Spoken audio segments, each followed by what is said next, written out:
राम हरे हरे, हरे कृष्ण कृष्ण कृष्ण हरे हरे, हरे राम राम राम हरे हरे, हरे कृष्ण कृष्ण कृष्ण हरे हरे, हरे राम राम राम हरे हरे, हरे कृष्ण कृष्ण कृष्ण हरे हरे।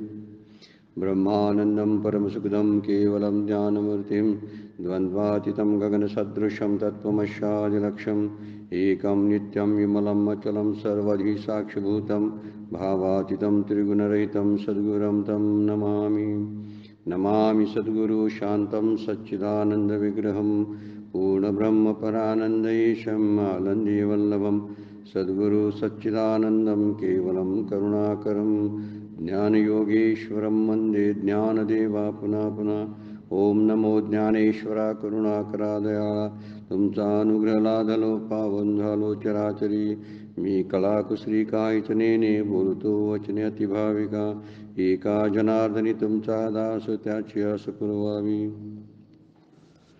सर्व संतांना वंदन, सद्गुरूंना वंदन, आपणा सर्वांना वंदन करून आजच्या चिंतनाला आपण प्रारंभ करतोय। कालच्या चिंतनामध्ये आपण 27 नंबरच्या श्लोकावरती माऊलींच्या असणाऱ्या 140 नंबरच्या ओव्यांचा विचार केला होता। आता आपण 128 नंबरच्या श्लोकापासून 141 नंबरची ओवी सुरू होते, तिथून आपण विचार करणार आहोत। यामध्ये आणखीन काही यज्ञ सांगितलेले आहेत। मागच्या श्लोकामध्ये काही यज्ञ सांगितलेत, आता ह्यामध्ये सुद्धा काही यज्ञ सांगितलेले आहेत। 28 नंबरच्या श्लोकामध्ये द्रव्य यज्ञास्तपो यज्ञ योग यज्ञास्तथा परे स्वाध्याय ज्ञान यज्ञाच यतया संशित व्रताः। काही साधक जे असतात ते द्रव्य यज्ञ करतात, कोणी तपोयज्ञ करतात, कोणी योग यज्ञ करतात, कोणी स्वाध्यायरूपी ज्ञान यज्ञ करतात। काही प्रयत्नशील संन्यासी जे आहेत ते तीक्ष्ण व्रताचे आचरण करतात। आता प्रत्येकाचा एक वेगवेगळ्या प्रकारचा यज्ञ सांगितलेला आहे। ह्या यज्ञांचा मुख्य जी कल्पना आहे ती कल्पना म्हणजे कोणत्या तरी भावानं आपण भगवंतापर्यंत पोचावं। ज्याच्याकडं जी क्षमता आहे त्या क्षमतेचा वापर करायचा आणि भगवंतापर्यंत जायचं। ज्यांच्याकडे भाव चांगला आहे त्यांना भक्ती करता येते, ज्यांची कर्मयोगी वृत्ती आहे त्यांना कर्मयोग निष्काम कर्मयोग साधता येतो, ज्यांना तीव्र बुद्धिमत्ता आहे त्यांना ज्ञानयोग साधता येतो। हे जसं आहे प्रत्येकाच्या स्वभाव वैशिष्ट्याप्रमाणे एक साधनेचा एक क्रम सांगितलेला आहे, तशाच प्रकारे आणखीन वेगवेगळ्या साधनांनी करता येतील की ज्या भगवंताप्रित्यर्थच व्हायला पाहिजेत। म्हणजे इथं जे यज्ञ सांगितलेत, द्रव्य यज्ञ सांगितला, दुसरा सांगितलेला आहे तपोयज्ञ, नंतर योग यज्ञ, स्वाध्याय यज्ञ, ज्ञान यज्ञ, हे सगळे यज्ञ जरी केले तर त्या यज्ञाच्याद्वारे आपण भगवंतापर्यंत पोचलो पाहिजे अशीच भावना करून यज्ञ करावा, नाही तर त्या यज्ञाचा उपयोग काही होत नाही। आणि त्यासाठी वेगवेगळे कोणकोणते मार्ग आहेत भगवंतापर्यंत जाण्यासाठी, तर त्या मार्गांचा विचार या यज्ञाच्याद्वारे सांगितलेला आहे। इथे एक 5 प्रकारची यज्ञ आता परत सांगितलेले आहेत। एकूण 12 यज्ञ सांगितलेले आहेत या 2-4 याच्यामध्ये। ब्रह्मार्पण या श्लोकापासून या श्लोकापर्यंत अजून एक 2 श्लोक पुढे आहेत, म्हणजे 30व्या श्लोकापर्यंत जे सांगितलेले यज्ञ आहेत, जवळजवळ 12 यज्ञ सांगितलेले आहेत भगवंतानी। पण ह्या यज्ञाचा वापर जो आहे, विचार जो आहे, तो भगवंताच्या प्राप्तीसाठी आत्मसुखासाठीच आहे, हे वर्णन आणि त्यामध्ये सांगितलेलं आहे। बघूया आपण माऊली काय म्हणतात याच्यावरती, की काही जण आहे ते द्रव्य यज्ञ करतात, काही जण तपयज्ञ करतात, योग यज्ञ करतात, स्वाध्याय करतात, ज्ञान यज्ञ करतात, आणि काही प्रयत्नशील जे साधक संन्यासी आहेत हे संन्यासी तीक्ष्ण कडक अशा व्रताचं अंगीकार सुद्धा करतात। आता हा द्रव्यज्ञ शब्दाचा पहिला 141 नंबरची ओवी आहे। एक द्रव्य यज्ञ म्हणिपती, एक तपसामग्रिया निपजविती, एक योग यागई आहाती जे सांगितले। एकूण 3 यज्ञाचा विचार या एकाच श्लोकामध्ये केलेला आहे बघा। द्रव्य यज्ञ, तपयज्ञ आणि योग यज्ञ, हे 3 यज्ञ एका श्लोकामध्ये एका ओवीमध्ये माऊलींनी टाकलेले आहे। काय म्हणतात, एक द्रव्य यज्ञ म्हणिपती, एकाला द्रव्ययज्ञ म्हणतात, एक तपसामग्रिया निपजविती म्हणजे वेगवेगळ्या प्रकारचे तप करतात, एक योग यागई हाती, एक योग याग करतात, आणि असं काहीतरी सांगितलेलं आहे। अनेक यज्ञापैकी एकाला द्रव्ययज्ञ म्हणतात। तीर्थक्षेत्राच्या ठिकाणी द्रव्य खर्च करणे, सत्पात्री दान करणे, परोपकाराकरता विहिरी तळी खोदणे, देवमंदिर बांधणे, अन्नदान करणे, बगीचा तयार करणे, शरणागतांचे रक्षण करणे, भूतांची हिंसा न करणे, यज्ञव्यतिरिक्त दान करणे, या सर्वांना ज्ञानयज्ञ म्हणतात. परमपूज्य खंदारकरांच्या ज्ञानेश्वरीमध्ये हा विस्तृत असा अर्थ दिलेला आहे. त्यामुळे लक्षात येतं आपल्याला कोणत्या प्रकारच्या यज्ञाला द्रव्य यज्ञ म्हणलेला आहे. जिथं पैसा खर्च करायचा असतो, द्रव्य खर्च करायचं असतं, त्याला द्रव्य यज्ञ म्हणलेला आहे. त्यामुळे द्रव्य यज्ञ जो आहे तो मंदिर बांधणं, एखादं मंदिर बांधण्यासाठी पैसे दिले जातात, धर्मशाळासाठी पैसे दिले जातात, कोणतरी पानपोई करत असतं किंवा आणखीन काहीतरी कुठल्या तरी एखाद्या माणसांची समाजातल्या सोय करत असतं, सामाजिक कार्य करत असतात. या सगळ्यांना द्रव्य यज्ञ शब्द वापरलेला आहे. याच्यामध्ये आणखीन एक आहे अन्नदान करणं, हा सुद्धा द्रव्य यज्ञच आहे. अन्नदान करायचं असतं, सर्वात श्रेष्ठ दान म्हटलेलं आहे, ते अन्नदान म्हणलेलं आहे. बगीचे तयार करणं किंवा विहिरी बांधणं, या सगळ्यांचा विचार या एका द्रव्य यज्ञामध्ये केलेला आहे. त्यामुळं भगवंताला पैसा आपण अर्पण करतो म्हणजे काय देवाकडे पैसे नाहीत असं म्हणून नाही, तर याचा अर्थ आहे देव ज्यामुळं खुश होईल अशी वृत्ती पैशाच्या द्वारे करणे म्हणजे त्याला द्रव्य यज्ञ म्हणायचा. भगवंताचं समाधान, आता भगवंत समाधानीच आहे, तो खुशीच आहे, पण त्याला बरं वाटलं पाहिजे ना. ज्यासाठी मला भूतलावर पाठवलंय तर ह्या मिळवलेली सगळी मिळकत आपणच खातो, इतरांना देत नाही, अशी वृत्ती जर तयार झाली तर देवाला कसा आनंद होईल. याला ज्यासाठी पाठवलाय ती गोष्ट तो करत नाही. आता ह्याच्याकडे खूप पैसे आहेत ना, मग पैसे आहेत तर पैशाचा यज्ञ करायचा. मग पैशाचा यज्ञ करायचा म्हणजे ते पैसे जे मिळवलेले पैसे आहेत, जे योग्य मार्गाने मिळवलेले आहेत, ते अन्नदानासाठी किंवा सामाजिक कार्यासाठी वापरणं फार गरजेचं असतं. नाहीतर पैशाला 3 गती आहेत म्हणतात. पैशाच्या 3 गती आहेत आणि त्या 3 गतीप्रमाणे, गती म्हणजे मार्ग आहेत पैशाचे, त्या 3 मार्गाने पैसे जातच असतात, आपण किती राखण्याचा प्रयत्न जरी केला असता तरी. म्हणून गोंदवलेकर महाराज म्हणतात देवाला पैसा द्यायचा असतो याचा अर्थ काय, देवा या पैशात असलेली आसक्ती मी तुला अर्पण करत आहे असा भाव त्या ठिकाणी असला पाहिजे. पैशाची आसक्ती जी असते ती आसक्ती पैशाच्याद्वारे अर्पण करायची आहे. म्हणून द्रव्य यज्ञ करताना हा विचार पाहिजे की मी पैसे अर्पण करत नाही, पैशाची काही गरज नाही, पण माझी आसक्ती जायला पाहिजे, हा माझा फायदा आहे. इतरांना देतो त्यांचा किती फायदा होतो याचा विचार करायचा नाही. तर हे दिल्यामुळं, द्रव्ययज्ञ केल्यामुळं माझं समाधान केवढं वाढतं हे पाहिलं पाहिजे. म्हणून आपल्या समाधानासाठी आपली आसक्ती जावावी यासाठी द्रव्ययज्ञ केला पाहिजे. नाहीतर धनाच्या 3 गती सांगितलेलेच आहेत. एक म्हणजे दान, दुसरं म्हणजे भोगणं, तिसरं म्हणजे सोडून जाणं. 3च प्रकारे धनाचा उपयोग करता येतो. आपल्याकडे असणारं द्रव्य जे पैसा जो आहे, एक तर आपण दान करू शकतो. ही दानाची किंवा धनाची सर्वश्रेष्ठ गती आहे. सर्वश्रेष्ठ गती का म्हटलेलं आहे, हे दुसऱ्यासाठी निस्वार्थ बुद्धीनं केलेलं असतं, म्हणून दान सगळ्यात श्रेष्ठ आहे. द्रव्य दान करणं हे सर्वात श्रेष्ठ म्हणलेलं आहे. दुसरं धनाची दुसरी गती काय आहे, भोगणं. म्हणजे आपल्याकडे मिळालेली संपत्ती असते त्याचा भोग तरी घ्यावा किमान. काही माणसं कंजूसपणानं फक्त साठवत एकाचे 2, 2चे 4, 4चे 5 करत राहतात आणि त्यामध्ये स्वतःची आसक्ती परत वाढवत राहतात. हा जो परिग्रह आहे द्रव्याचा, या परिग्रहामुळे आसक्तीच वाढते.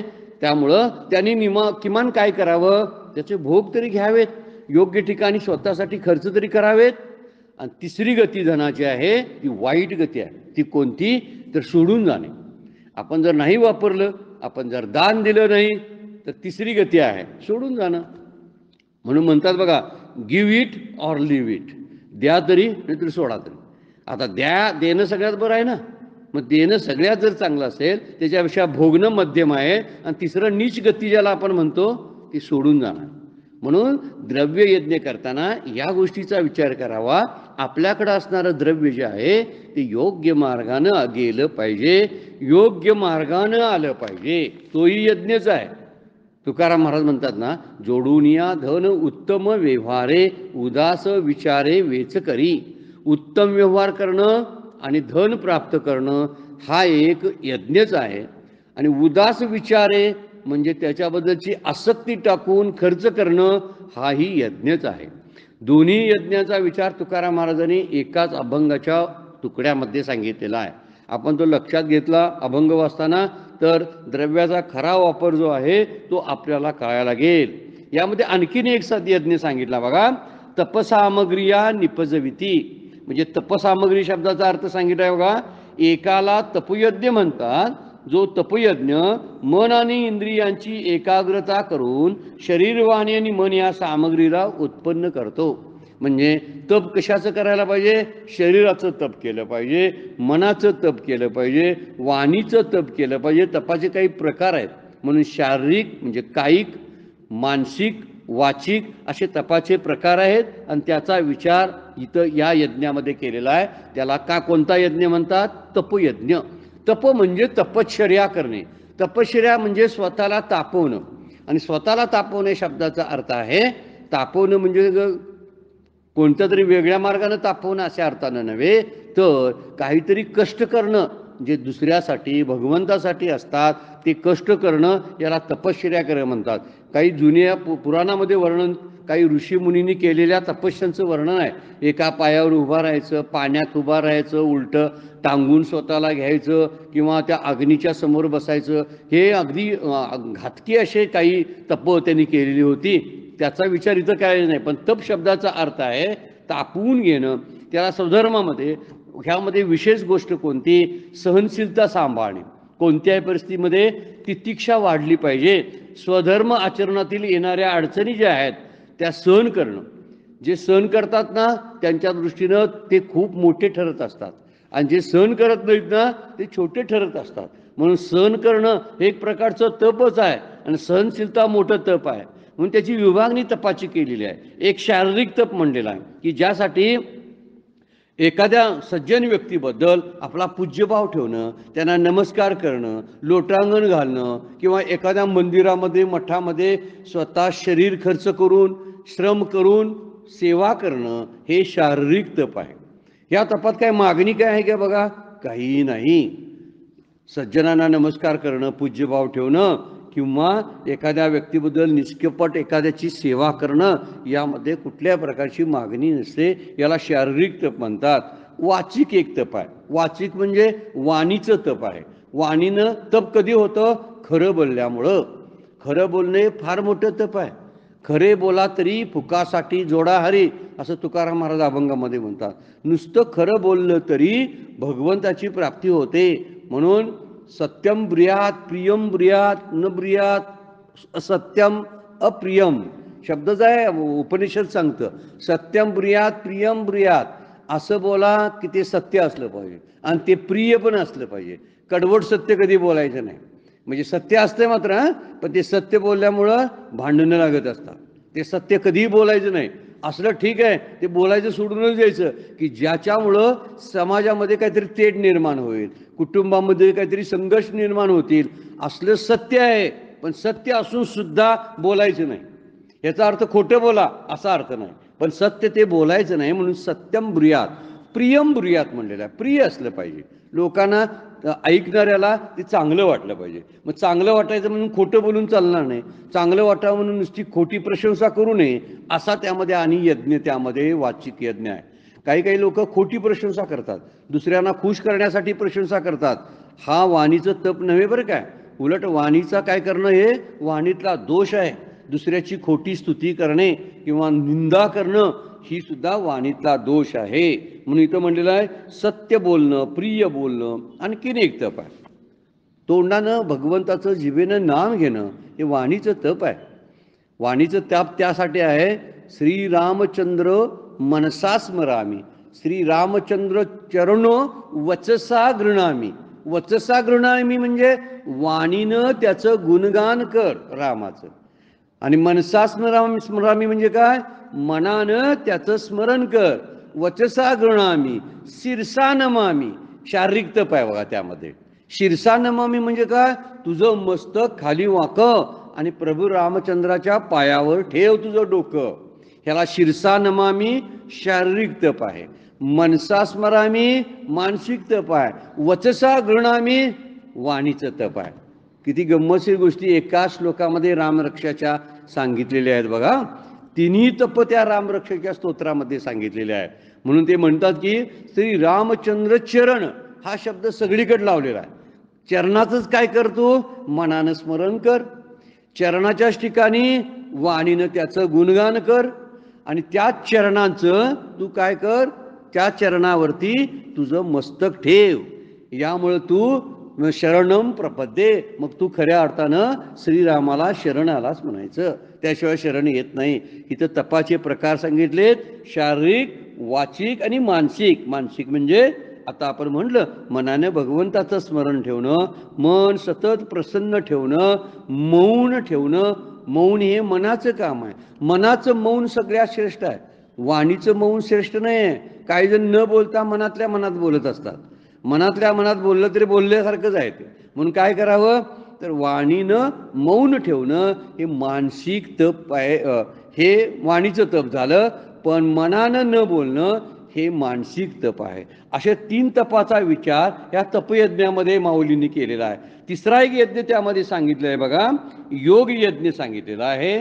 त्यामध्ये म्हणतात कित्येक योग यज्ञ आहेत की जे योगशास्त्रात सांगितलेले आहेत आणि अष्टांग योगाच्या अभ्यासाने सिद्ध होतात. म्हणजे यम, नियम, आसन, प्राणायाम, ध्यान, धारणा, समाधी 8 प्रकार सांगितलेले आहेत बघा. ह्याला अष्टांग योग म्हणतात. हे योग करणारे लोक आहेत ना, त्यांच्यासाठी सांगितलेले आहेत. यम 5 आहेत, कालच्या चिंतनामध्ये मांडलेले आहेत बघा. 5 यम आहेत, 5 नियम आहेत. म्हणजे शौच आहे, समाधान, संतोष आहे, हे सगळं तपश्चर्या वगैरे त्यात ईश्वर प्रणिधान नियमामध्ये सांगितलेलं आहे.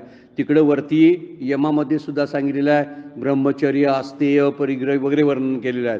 ह्या 5, 2, 10 हे यम आणि नियम आहेत.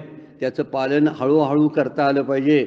अष्टांग योगामधले हे पहिले आहेत, यम, नियम, आसन आणि प्राणायाम. हे पहिले 4 आहेत आणि नंतरचे 3 हे मानसिक आहेत बघा, ध्यान, धारणा, ध्यान, समाधी. ह्या योगाद्वारे भगवंताची प्राप्ती होते. म्हणून याला योग यज्ञ म्हणतात माऊली. हा योग यज्ञ म्हणायचा की अंतःकरणामध्ये याची काय होतं, शेवटचे 3 जे आहेत ते आध्यात्मिक आहेत. म्हणून अंतःकरणाचा समतोल असतो त्यालाच योग म्हणतात. म्हणून प्रत्येक ही द्वंद्व आहेत, निंदा, स्तुती, सुख, दुःख याच्यामध्ये समानता ठेवली पाहिजे. हर्ष, शोक याच्यामध्ये आपण समत्व असलो पाहिजे. आणि समत्व यासाठी ममत्व जायला पाहिजे म्हणतात संत. काय सांगतात, आपल्याकडे जर समत्व बुद्धी यायची असेल तर आपल्यातलं ममत्व संपायला पाहिजे, त्याला खरा योग म्हणायचा. म्हणून योगासारखी ही कठीण प्रक्रिया आहे. माऊलींनी मात्र सांगितलेलं आहे बघा, योग याग विधी येणे नोहे सिद्धी, वायाची उपाधी दंभ धर्म. योग यज्ञ करताना ही गोष्ट लक्षात ठेवली पाहिजे. माऊलींनी हरिपाठात सांगितलेली की योग, याग, यज्ञ, विधी हे सगळे वाया जाण्याची शक्यता आहे, कठीण आहे. त्याच्यापेक्षा तू काय हरिमुखे म्हणा, हरिमुखे म्हणा, हा सगळ्यात मोठा यज्ञ आहे. जपयज्ञेशी परम. 10व्या अध्यायामध्ये म्हणतात काय, सगळ्यात श्रेष्ठ कोणता यज्ञ असेल तर जपयज्ञ आहे.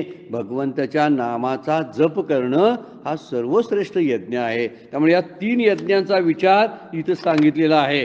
आणि तिन्ही यज्ञांच्याद्वारे ही ओवी स्पष्टीकरण केलेलं आहे. 141 नंबरच्या ओवीमध्ये ही माहिती सांगितली.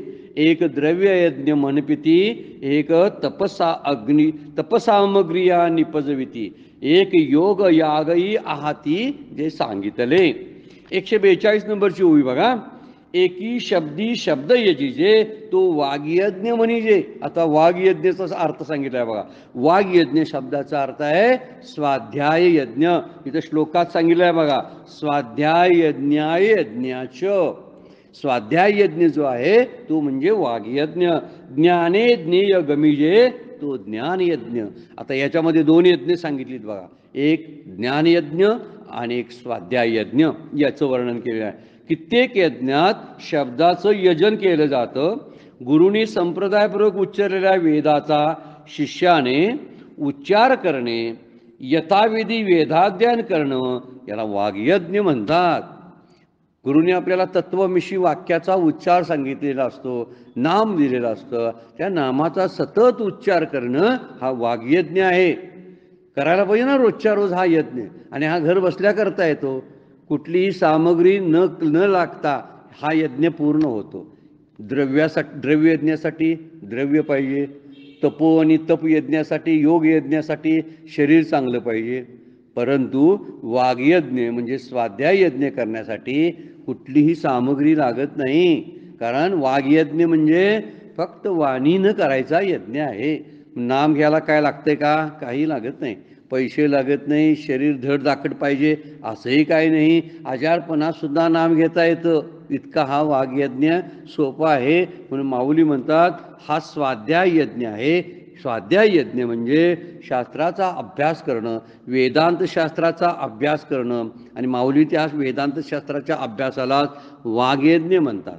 आपलं जे ज्ञान आहे इतरांना देणं हा स्वाध्याय यज्ञ आहे. आपण जे शिकलेलो आहोत ना, ते शिकलेले इतरांना शिकवणं हा स्वाध्याय यज्ञ आहे. पण हे शिकवताना त्याच्याकडून कुठल्याही फळाची अपेक्षा न ठेवता शिकवणं हा यज्ञ होतो. अपेक्षा ठेवून केलेलं काम काय उपयोगाचं आहे? काही उपयोगाचं नसतं. त्यामुळे स्वाध्याय यज्ञामध्ये अपेक्षा नसते. 18व्या अध्यायामध्ये 70 नंबरच्या श्लोकामध्ये शेवटी माऊलींनी सांगितलेलं आहे, भगवद्गीता जी आहे ही ज्ञानेश्वरी किंवा भगवद्गीता जो इतरांना सांगेल तो मला प्रिय वाटतो, मला आवडतो तो, कारण तो स्वाध्याय यज्ञ करतो.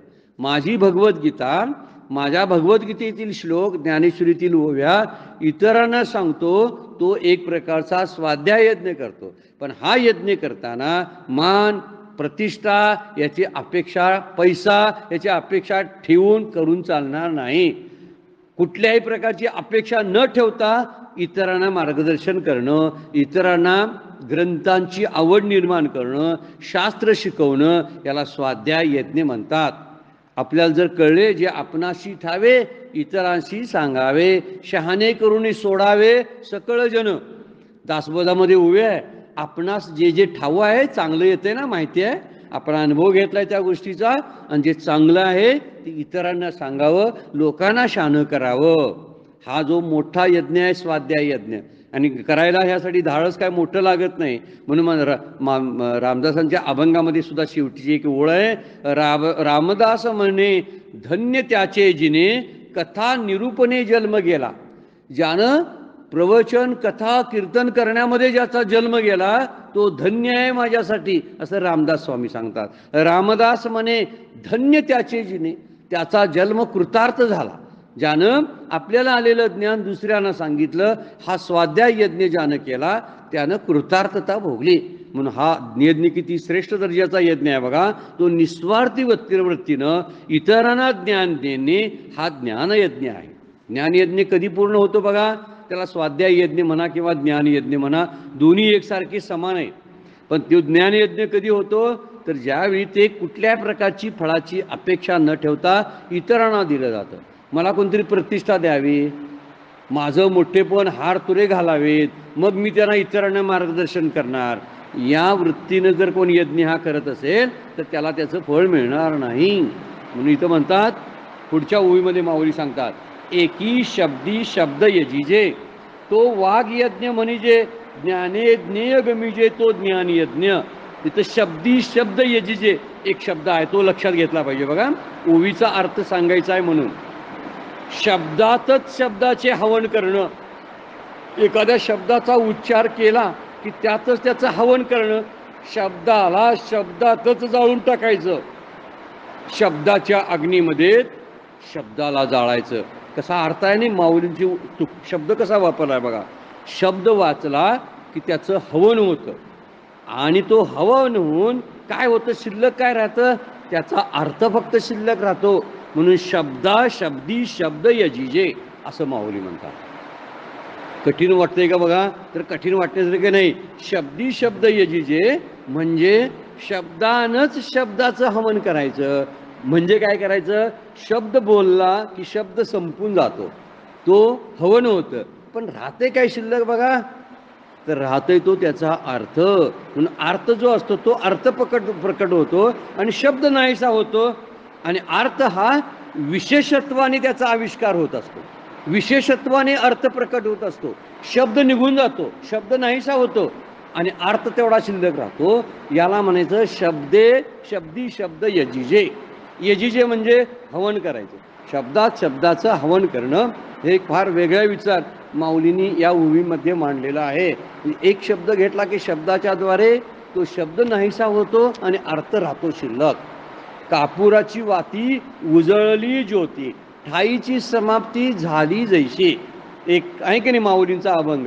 कापुराची वाती उजळली ज्योती, कापूर असतो, नंतर कापराला पेटवला की ज्योत दिसते. पहिल्यांदा कापूर दिसतो, कापुरा जरा स्थूल आहे, नंतर ज्योत दिसते. त्या मानानं ज्योत अग्नी सूक्ष्म आहे आणि सूक्ष्म अग्नी नंतर जळून जातो आणि जळल्यानंतर काय शिल्लक राहतं? काय म्हणतात बा, कापुराची वाती उजळली ज्योती, ठाईच समाप्ती झाली जैशी. तिथल्या तिथं समाप्त होतो तो कापूर, समाप्त होतो अग्नी, समाप्त होतो आणि शिल्लक राहतो सुगंध. तसं आत्मसुख शिल्लक राहतं. म्हणून शब्दानं शब्दाचा उच्चार करणं म्हणजे शब्द निघून गेला की अर्थ तेवढा शिल्लक राहतो. अर्थाचा आपण विचार करत बसावं, शब्दाचा विचार करायचा नाही. श्रवण करताना सुद्धा चांगलं श्रवण कशाला म्हणायचं? ज्या श्रवणाच्या द्वारे ते ओवी किंवा अभंगाचा अर्थाला आपण भिडलेला असतो ना, त्याला श्रवण म्हणायचं. जर अर्थ नाही पकडला ना शब्दांचा, तर शब्दांना अर्थच काही राहत नाही. म्हणून त्याचा अर्थ पकडता आला पाहिजे. इथं वर्णन त्यासाठी केलेलं आहे. शब्द वाचला की अनेक ज्ञाने ज्ञेय गमिजे तो ज्ञानयज्ञ. ज्ञानानं एक वाघयज्ञवरती सांगितला, आता ज्ञानयज्ञ सांगतात. ज्ञाने ज्ञेय गमिजे म्हणजे सूक्ष्म विचाराने बुद्धी ज्ञेयाकडे झेपावू लागते. ज्ञेय म्हणजे काय? जी जाणायची वस्तू असते ना, त्याला ज्ञेय म्हणतात. जो जाणणारा असतो ना, कुठल्याला तरी जाणायचं आहे, समोर खुर्ची आहे, खुर्ची ही ज्ञेय आहे, जाणायची वस्तू आहे. जाणणारा मी आहे, कारण मी पाहतो, मी खुर्चीकडे बघायला लागलोय, खुर्चीचं ज्ञान मी घ्यायला लागलोय, म्हणून मी ज्ञाता आहे. आणि ज्ञाता आणि ज्ञेय याच्यामध्ये क्रिया होते, काहीतरी प्रकट होतं, त्याला ज्ञान म्हणतात. अशी 3 गोष्टी आहेत बघा, ज्ञेय, ज्ञाता, ज्ञान. आता इथं काय म्हणतात बघा, ज्ञाने ज्ञेय गमिजे म्हणजे त्याचा अनुभव घ्या. ज्ञानानं ज्ञेयाचा अनुभव घ्या.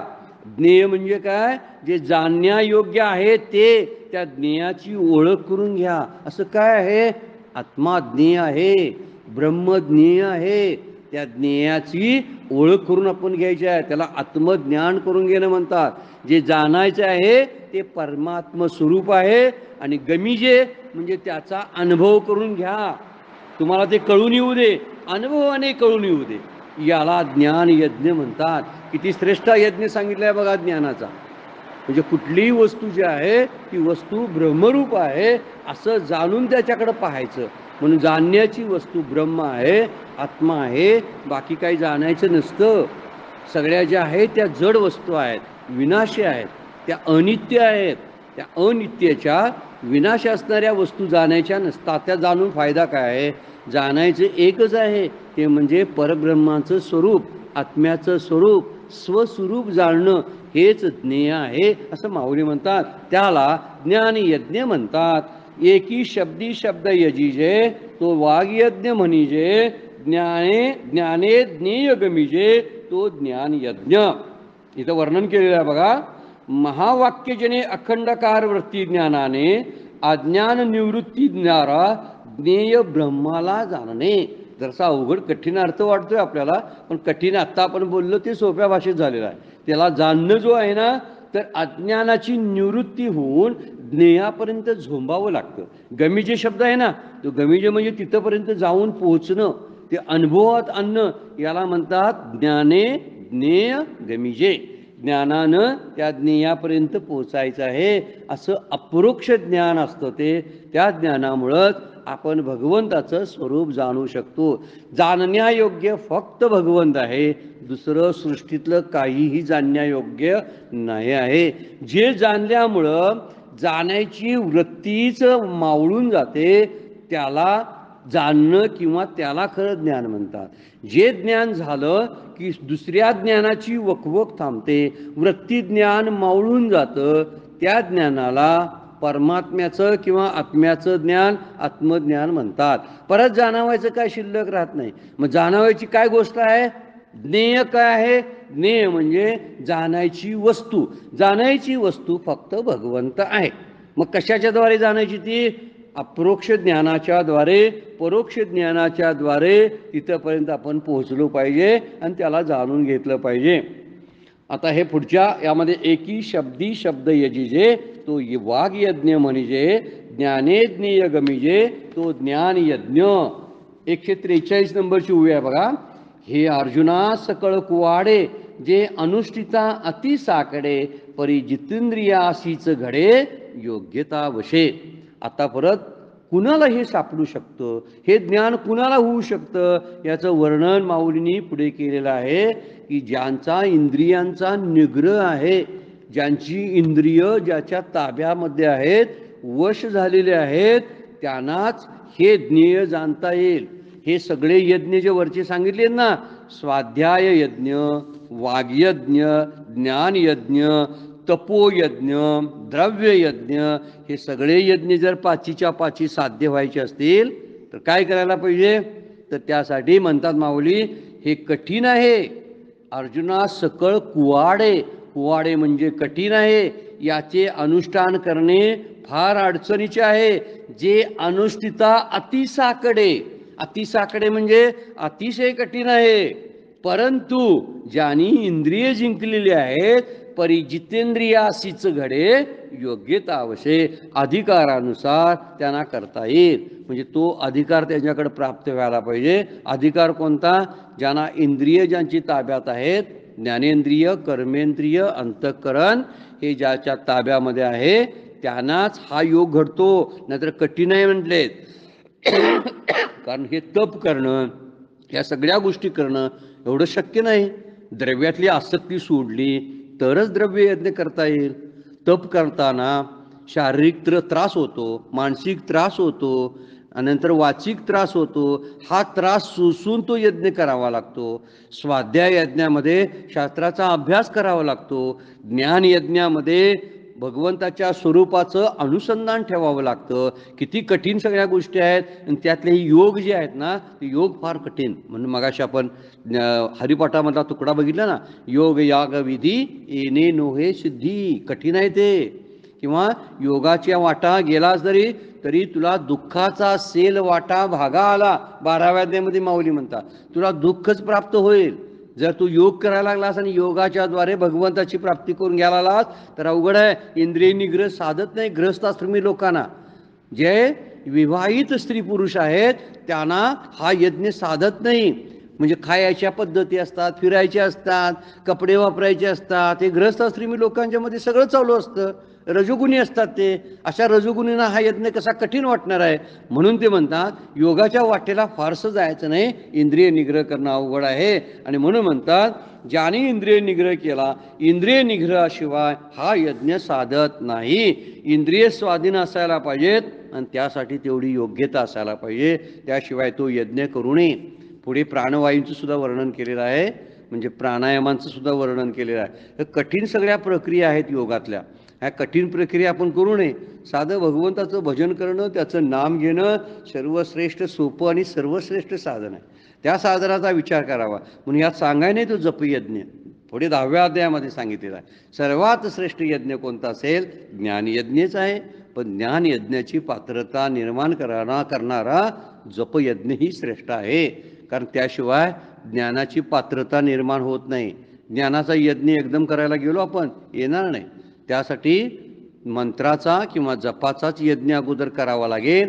जप यज्ञ जर झाला तर ज्ञान यज्ञाची पात्रता निर्माण होते. म्हणून माऊलींनी इथं धोक्याचा इशारा दिलाय. हे फार कठीण आहे, हे निग्रहशिवाय साधता येत नाही. पुढे काय म्हणतात? ते प्रवीण ते भले आणि योग समृद्धी आथिले म्हणून आपण पाहतीही केले आत्महवन. कोणाला हे साध्य होईल? ते जितेंद्रिय अधिकारी त्या यज्ञकर्मात निष्णात असतात. प्रवीण शब्द वापरलाय बघा. प्रवीण म्हणजे त्यांच्याकडे कौशल्य आहे, जे निष्णात आहेत त्यांना, आणि साधन समृद्धीने संपन्न असतात. त्यांच्याकडे सगळी साधन समृद्धी असते, त्यांना हे जमेल. म्हणून आपण पाती केले आत्मवन. अनेक यज्ञांच्या द्वारे आपल्या वास्तव ब्रह्मरूपाचे ठिकाणी जीवात्म्याचे हवन केलेले असते. म्हणजे जीवाचं आत्म्याच्या ठिकाणी हवन करावं. मगाशी शब्दामध्ये हवन करावं असं सांगितलं म्हणते. जे उरते ना ते आत्मतत्व असतं. हवन केल्यानंतर जे उरतं ना, मला आपण म्हणूया राख किंवा सुगंध तरी उरतो. कापूर पेटवल्यानंतर सुगंध उरतो. उदबत्ती जाळल्यानंतर उदबत्ती जळून जाते, त्याची राख पण शिल्लक तरी राहते. ती राख शिल्लक सुद्धा राहत नाही कापुरामध्ये. माऊलींनी उदाहरण कापराचं त्यासाठी दिलंय, कुठल्या लाकडाचं उदाहरण दिलेलं नाही. कापूर अजिबात शिल्लक राहत नाही. ठाईचं मुराला म्हटलेलं आहे. ठाईचं मुराला म्हणजे कापरातलं कापर पण संपतं, जळणं संपतं, अग्नी दिसायचा बंद होतो, काही शिल्लक राहत नाही, राहतो फक्त कापराचा सुगंध.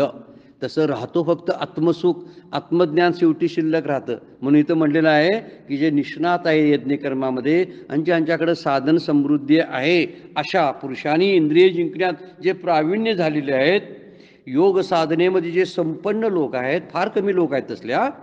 योग यागाच्या क्रिया करणारे जे लोक आहेत ना, त्या क्रिया करणं कठीण आहे, असे करणारे लोक फार कमी आहेत. अशा लोकांना, असे दक्ष आणि सावध आणि प्रवीण आणि निष्णात असणाऱ्या लोकांना हे साधू शकतं. म्हणून इथं आहुती दिलेली आहे. देहभाव जो आपला असतो तो अर्पण करावा आत्म्याच्या ठिकाणी. म्हणजे देहबुद्धी ती आत्मबुद्धी करावी.